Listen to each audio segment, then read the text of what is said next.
Kwara State Governor Abdulrahman Abdulrazak has presented an update on the deadly attack where more than 100 people were killed. He was at the presidential villa where he briefed President Bola Tinubu.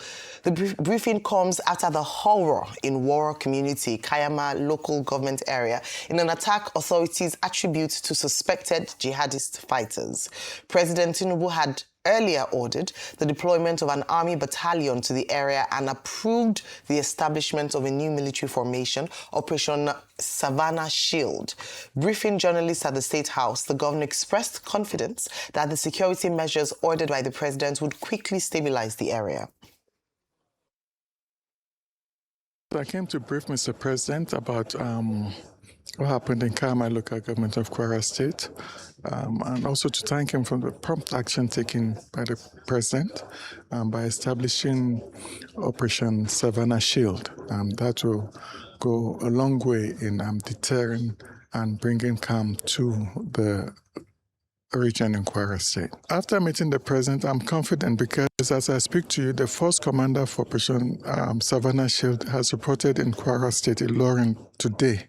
And is hitting the ground running, and we rely on the military to do what they do best. The president has directed the armed forces to move in and to clean out the place and make sure peace and calm is restored. Moving on, a group of senators led by Senator Einaya Abaribe has made a spirited attempt to explain what really transpired at Wednesday's plenary as lawmakers considered and passed the Electoral Act Amendment Bill 2026. The group says the Senate did not reject electronic transmission of election results in real time from each polling unit to INEC IREV portal. However, the clarification made by the group of lawmakers, mostly from the minority caucus, seems to contradict exactly what the Senate did and the explanation offered by Senate President Godswill Akpabio. A Rice correspondent, Omo Bazwaye, reports. After a marathon deliberation that lasted more than 4 hours on Wednesday, Senate finally passed the much-awaited Electoral Act Amendment Bill 2026. There is now confusion as to what really transpired and the final position of the Senate on Clause 60, subsection 3 of the amendment bill that deals with electronic transmission of election results. Briefing journalists on Thursday, this group of 13 senators, mainly from the minority, stand firmly with the claim that Senate did not reject electronic transmission of election results in real time. To put the records straight, yesterday, the Senate did not, I repeat, did not pass transfer of results, which was in the 2022 Act. What we passed, and which the Senate President himself, when he was doing a clarification sitting on his chair, is transmission of results. The lawmakers said all the senators in the chamber had earlier agreed behind closed doors and at various retreats and committee meetings, including the ad hoc committee chaired by Senator Niyi Adegbomire, to adopt and pass electronic transmission of election results, and that it was exactly what they did. We had about 27 different sessions all across the country. As a committee. Yes. As a committee. And therefore, some of us find this very, very painful. But an analysis of Wednesday's plenary shows that it was the exact opposite of what really happened in the chamber, as a chief whip, Senator Mohammed Monguno, sought an amendment of Clause 60, drawing attention to the wordings of the law and urging that the chamber should retain the word transfer, previously enshrined in the 2022 Electoral Act. Monguno's position was quickly seconded by the Deputy Senate President, and from the background, the voice of Abaribe could be heard, saying he couldn't hear what Akpabio said or the amendment sought. When he raised his hand to make an observation, it was too late as Akpabio had hit the gavel, thereby endorsing the word transfer as contained in the old Electoral Act. Instead of using the word transmission, we should retain what is in the existing word extant law, which is transfer.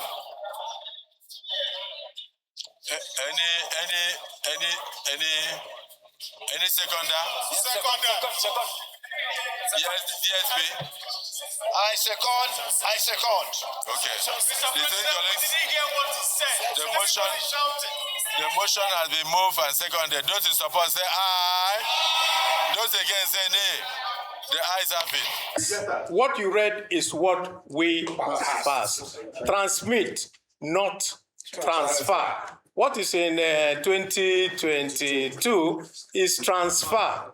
And we don't want a law that is vague. We don't want a law that will be misinterpreted by anybody. We want a law that is clear, concise, and can be interpreted by all, and that is unambiguous. Explaining later that the Senate did not reject electronic transmission of election results, Akpabio repeated that the Senate retained the provision of the old Electoral Act, arguing strongly that electronic transmission is already embedded in it. This Senate, under my watch, has not rejected electronic transmission of results. We have retained what was in the previous provision. That's all we did. Insisting that what was passed was electronic transmission of election results in real time, the Baribe-led lawmakers then revealed that since the vote and proceeding for Wednesday was yet to be approved, the Harmonization Committee set up at plenary cannot begin any work, promising to monitor the process and ensure that when that time comes, the vote and proceeding will reflect electronic transmission of results in real time. Omo Bazwai, Arise News. He likes media. In Kaduna, 183 worshippers who were abducted during the church service at Kurmin Wali in Kajuru local government area on January 18 have regained their freedom. The emotional reception at the government house in Kaduna brought together security chiefs, government officials, and community leaders. Arise News correspondent Nisi Gabriel reports. This year we thank God because government have saved us from the sufferness that we suffer. From sorrow to celebration, from fear to freedom, these are the Kuminwali worshippers, freed after weeks in captivity. They arrived at the government house in 4 buses, among them nursing mothers, children and elderly persons. Some limped visibly, others wept openly, bearing signs of trauma from their ordeal. Governor Obasani describes their abduction as tragic, but said their rescue reflects the government's sustained and discreet efforts to secure their release. Here we have 172, but the numbers that were adopted at the beginning were 183. 11 were the first people that came back, and we took them straight to the hospital. I'm happy to announce that all of them have been certified medically fit, and they have all returned home, and they are at home now. The 172, out of them, as you are aware, about 83 were the people that returned about 2 days ago, and 89 were the ones that were rescued only yesterday or early morning of today. And the number put together, like I said, is 103. The governor disclosed that President Bola Tinubu closely monitored the situation from the outset, offering consistent support and direction. Beyond the rescue, Governor Sani says recovery and rebuilding have begun. Construction of an access road to Kuminwali is underway, with plans for a hospital and a skills acquisition center to restore livelihoods and hope. And we believe the easiest way to protect the lives of our people is the establishment of military base around that axis. And I'm happy to announce that President Bola Tinubu had given me the assurance that our request will be fulfilled by the grace of God. I also want to thank all the security agencies, the DSS. I want to thank my friend and brother, Tosin Ajayi. The chairman of the Christian Association of Nigeria in Kaduna State describes the rescue as an act of divine intervention and praised the government and security agencies. Because what happened to us in Kaduna came as a test. And I have to say that Your Excellency, the Deputy Governor, all our active security agencies, we have all passed the test. Some of the rescued worshippers recounted trekking for 6 days to the bandits' camp, expressing gratitude to the government and security forces for securing their freedom. Beat some men and women. My friend them beat her, break her one hand. So they don't give us food to eat. They don't give us food to eat, no water to drink, no bathing, nothing.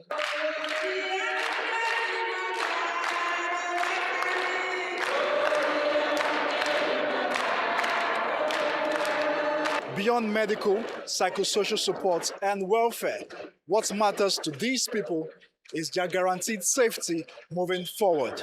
Nisi Gabriel, reporting for Arise News.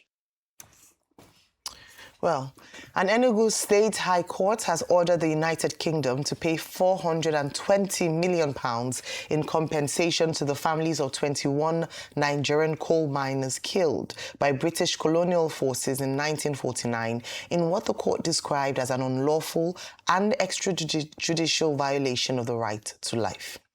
Delivering the landmark judgment, Justice Anthony Onovo held the British government liable for the Iver Valley massacre and directed it to pay £20 million to each family with 10% post-judgment interest until full payment.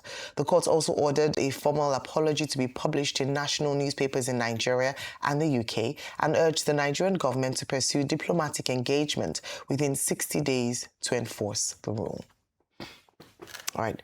A number of stories before us. I think, of course, the good news this morning is that 183 worshippers who were kidnapped in Kerminwale, Kajuru local government area of Kaduna State have now been released. But amidst this, of course, the Electoral Amendment Act of 2026 still very much in the news, and the Enugu compensation.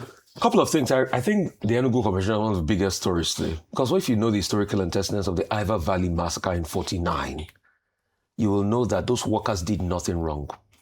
All they did was to demand their rights at the colliery mine, and they were massacred. Stories around that time were part of the things that forced the British to leave because the agitation was so much. In the 40s was a very watershed year for Nigeria. That was also the year we had a lot of the workers' strike. We had lots of strike here and there, and we had the Iver Valley strike. And I think it was around that period, or little in the 50s, that we had the Bristol Hotel incident. All of this incident culminated after we had the About Women riot, obviously, About Women war, that the British like to call the riot. And they set up a Fitzgerald Commission then, to be able to look. In fact, Daddy Oyema served on that Fitzgerald Commission, and they made depositions and everything. But the British tried to wriggle their way out of responsibility then. But I'm happy that an Enugu High Court has said they must pay this amount. Let's see how we're going to stretch it a bit further for them to be able to take, accountability as regards what's transpired in Iver Valley massacre, which was a sad one and a side blight on our history. As regards the 183 people released, Ayo, the question we should ask them is, what are we celebrating? Are we celebrating this agreement we have now, that they take people, they traumatize them, then we go and meet the bandits at the back? I don't know the terms of agreement. The government will never tell us if they paid ransom or not, but they will release the people, but we never see the bandits being hurt. And then the state governments are so quick, before you know it, they can quickly sow Ashoebi, and we are praising and we are thanking. What are we thanking God for? Is it the trauma that happened in weeks? Is it the fact that the local government chairman first told the people they should not admit that people were kidnapped? Is that what we are thanking God for?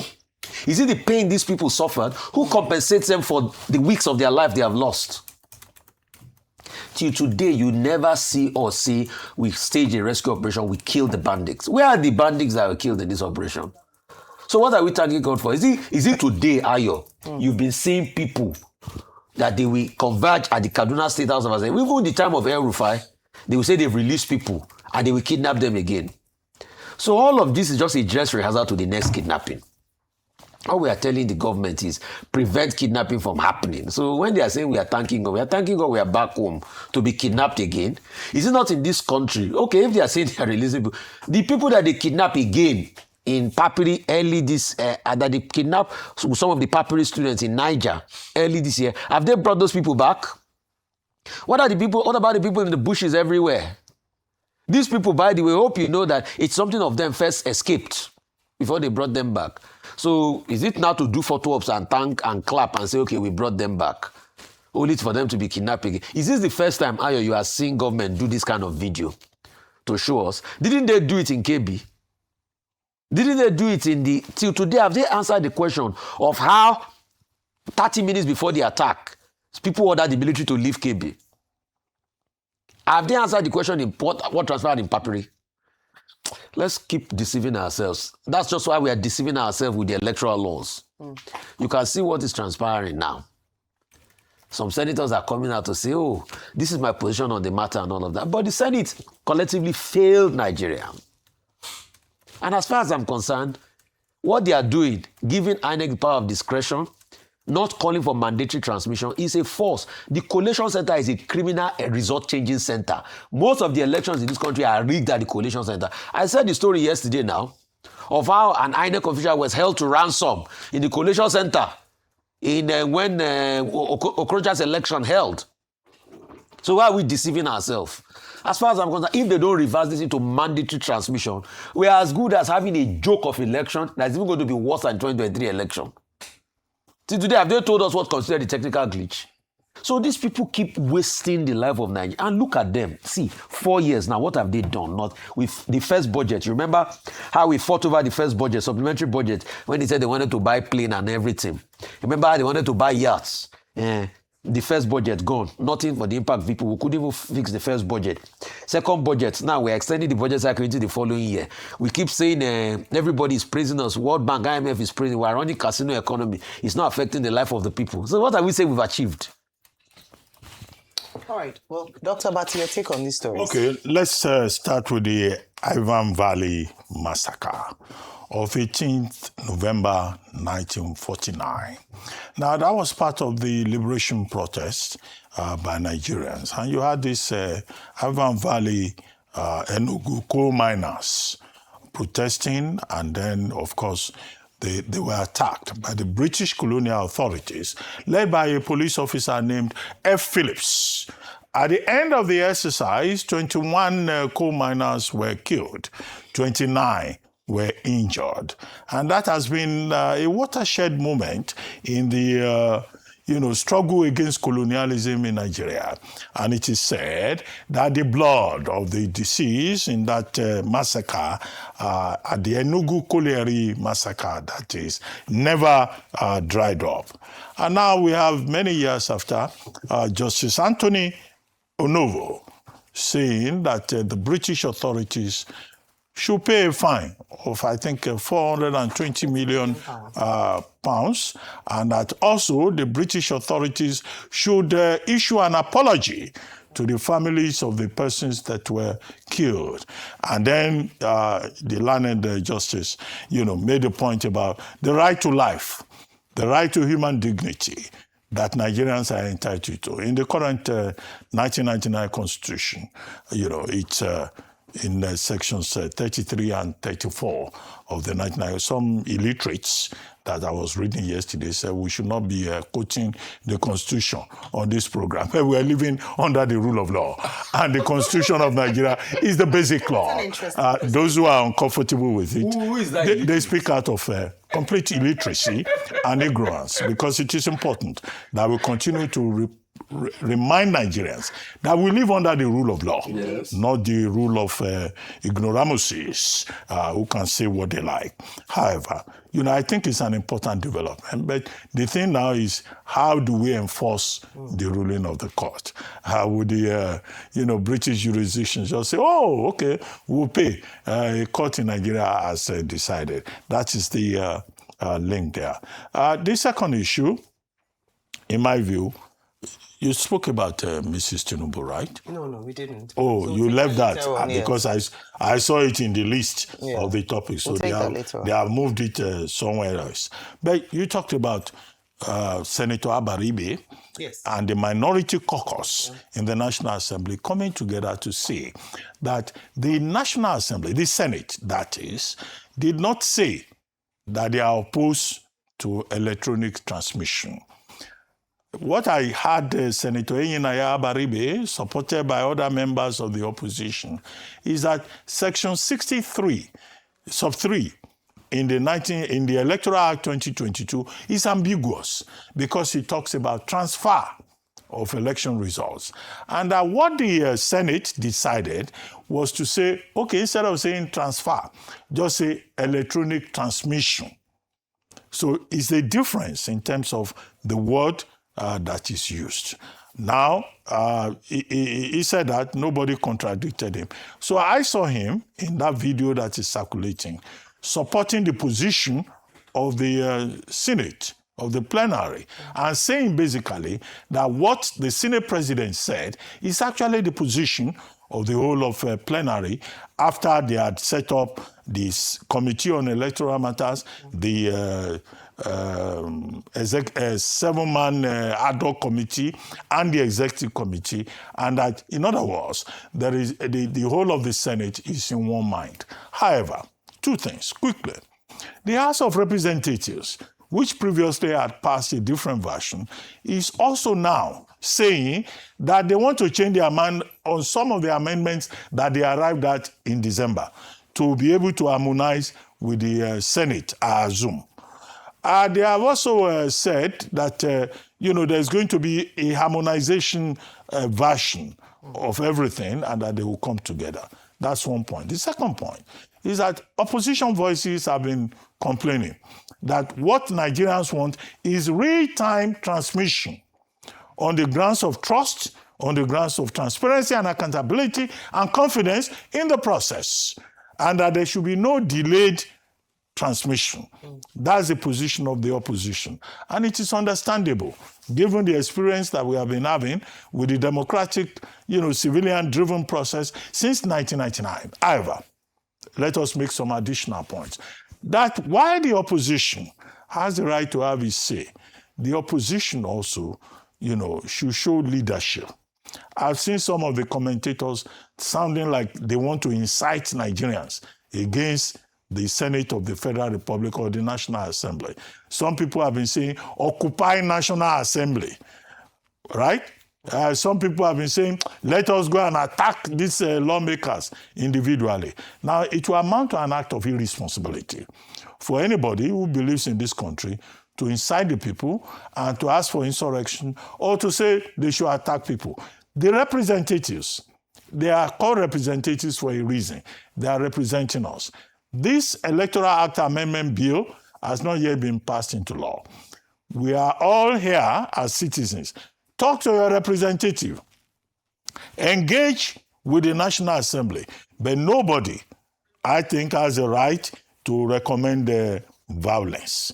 That is unacceptable. Finally, and very briefly, Governor Uba Sani of Kaduna State had promised before now that persons who were abducted under his watch in the month of January, I think there were attacks twice. One was in Kajuru, local government area.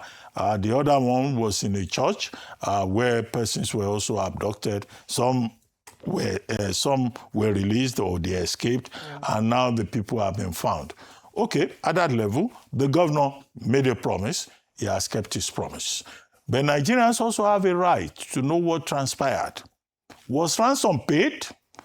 What we hear all the time, whether in Katsina or Kaduna or anywhere else, Niger particularly, is that people have been rescued. Okay, people will jubilate and all that, but where are the criminals? Was ransom paid? Where is the local economy that is fueling this? Okay, the people in Kaduna State that the governor met with yesterday, they are all dressed in Ashwebi. You know, they were wearing uniform. And people are saying, legitimately, I also think that, you know, this local economy, this ecosystem is even extending beyond the terrorist camps to the government. Who are the tailors? Well, they say they are no longer tailors. They call themselves fashion designers. What do they call themselves? Stylists. Yeah, so they get the contracts. You know, within a matter of days, they have, done fashion for recruited persons. We would like to see a little more, you know, in terms of, okay, how do you rehabilitate these people psychologically? How do you help them? The other day, yesterday, we were discussing one fellow, BB, I think that's his name, saying that Nigerians steal money that concerned international organizations bring to government officials in Benue, for example, and that the money is stolen. Over 4 billion naira was stolen in Benue State. And now we're talking about people being free. We want to hear that more of these terrorists, these criminals, whether in Kwara or in Katsina or in Niger, are being apprehended. And the governors stop negotiating. After all, the defense minister, General Musa, has said the state governments should stop negotiating with criminals. And those who do so are also liable. We would like to see him make an example of some people, even if governors have immunity. There must be other persons, between persons, who should be sanctioned for encouraging terrorists and criminals. All right, there's still a lot of questions left unanswered, and whilst we applaud the efforts of the security agents and the federal and state government in securing the release of 183 worshippers, but if we don't have these questions answered, unfortunately, I don't think you would completely reassure the people as to their safety in the next few days. And this is what the people want. We want to see results, but in addition to that, we want to also have an assurance that we don't have to live in fear, or, you know, we can go to bed with our two eyes closed. And so the pertinent question, and I'm hopeful that the governor of Kwara State, in his communication with the president, in his briefing with the president yesterday, had the opportunity to also present these facts to him. Number one is that there were accusations made by the village head around sabotage within the security agency that he reported to. There was betrayal of trust in that regard. There was, complicity amongst one or more of the security agents. And who are these people? They must be identified. They must be brought to book if we're to sanitize, the security outfit, and also ensure that we will not have a repeat of that. Beyond that, already we mentioned, we still will continue to ask the question, who gave the order? Who gave the order to the soldiers in Kebbi State to withdraw just before the terrorists attacked? We will not stop asking these questions, because on one hand, we celebrate the non-violent. I mean, this is another type that we should now put in literature, another type of release of captives, or release of kidnapped victims from criminals, whereby they are released without any force, without any arrest, just released. And so the question would then be that, okay, who are these people behind the kidnappings? Why has nothing been done yet? So we welcome that, but we continue to push. We continue to ask these questions so that Nigerians can feel safe, knowing that we don't have to, be afraid of the next time these people will strike. But applauding the president on his on his directive to establish Operation Savannah, I believe it's Savannah Shield. And it's gone into operation. We heard the governor of Kwara State talk about how they've put boots on ground in Kwara State, particularly in Kayama local government area and surrounding environs, to protect the people of Kwara State. That is some form of assurance. Now, moving on to the Iva Valley story, it's a significant one. Already the context has been given on this table, but I think it's important to mention that, unfortunately, unfortunately, even though it was perpetuated by colonialists, unfortunately, there are still some similar incidents that still happen today, post-colonialism, post-independence here in Nigeria. A few lessons to take out from. Already it's been mentioned the £420 million compensation to be paid to the families of the 21 slain. Number two is also the publication of apologies in 3 major newspapers. In fact, the judge went ahead to mention specifically the 3 newspaper dailies that it must appear in Nigeria, and also significantly 3 major newspapers in the United Kingdom. Now, whilst it must be argued that, this happened in colonial era, sovereign, they can talk about sovereignty in terms of the United Kingdom, but you can also cite the example of the Mau Mau veterans of 2013 in that ruling where the UK actually paid compensation. So precedent has been set.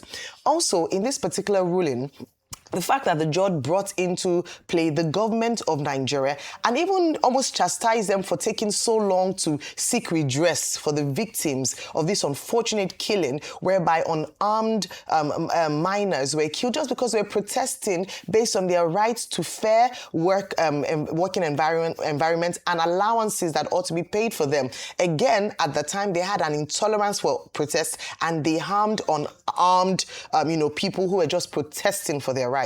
Today in Nigeria, unfortunately, we still see that. But for me, the main thrust of this is that justice delayed is not necessarily justice denied. However, the true meat would be to see to what extent the Nigerian government, particularly the Attorney General of the Federation, would make to ensure that the ruling, at least engagement diplomatically with their British counterpart to see some form of redress for these 21 family members. And so that... Before now, MK Abiola asked for reparations. But that's another story. But he wasn't the government. So what he had mentioned, identified specifically, was that the government ought to have, government to government, had that interaction, diplomatic interaction to get some redress, or to seek redress in that regard. But, when we talk about the Electoral Act, thankfully we're going to be having a further conversation on that later on the show. Dr. Obi Ezekwesili, who has released a piece on that, will be joining us very shortly this morning to discuss even deeper.